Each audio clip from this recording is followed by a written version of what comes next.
Superintendent Hughes, I think you said you've been doing this for 33 years, and I'm not gonna say anything about that's as long as I've been alive. I'm not gonna mention anything like that. Thank you, Saeed. I appreciate you.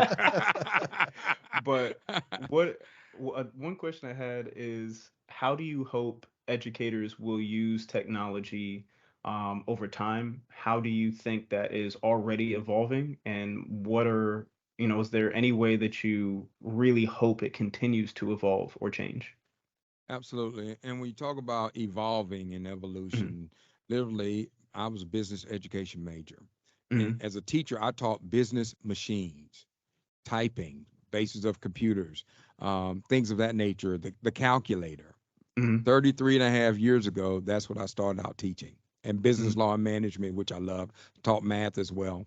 But when you're talking about teaching business machines, and now all the machines that I had to teach in 180 days, 33 and a half years ago, can be placed in front of you with one machine. So it has evolved. I mean, just magnanimously, it has Hmm. evolved at a rate that is almost immeasurable. I cannot do, as Henry and my PIO was setting up this podcast. I was going. I wish I could really help you. I taught business machines. I taught computers, and I could not help these two gentlemen set this up. It has evolved exponentially, and the trajectory and the speed by which it's done that, it baffles me. But Hmm. really, in the end, my exclusive hope and desire is that it will ultimately culminate around the success of students and the benefits, the outcomes. What are children going to get out of this? Hmm. They We have to embrace the fact that children are addicted to screens, Hmm. period. But how is this screen going to impact the life, the success, the the livelihood of every child, each individual child? I don't use technology as much as I used to. I use it on a daily basis, but for sole purposes because I'm so busy. 22 schools, 12,000 children. Hmm. But utilizing the technology to make sure it is effective is what I hope that every educator embraces. Whatever your role is, just make sure that the technology we use ends in some successful culmination that impacts the life of a child for the good. Hmm.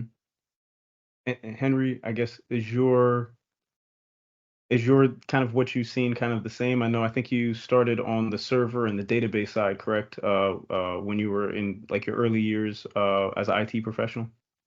That's correct. Actually, I initially started as a mainframe operator, Okay. and then went up to server and database and Unix administrator, and then into management.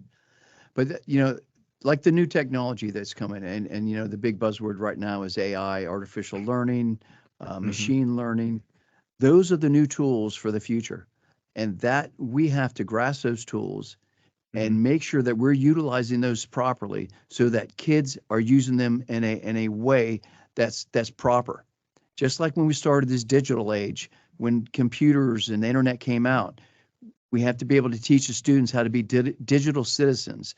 And it's going to be the same thing with AI. We have to be able to make sure that they're utilizing it in a way that's helping them to think, helping them to grow, giving teachers the tools to be able to minimize some of the long strenuous jobs as far as creating lesson plans, where Hmm. now it can be done through AI. And Hmm. so there's many things that can help us, but we have to do it in the proper way. We have to make sure that we're not doing it that so it's hurting the child, but it's going to help the child. It's going to help the teacher. So those are the type of things that we're going to be looking forward for the future, is that we take the new technology and make sure it works for us and that it doesn't work against us. Hmm.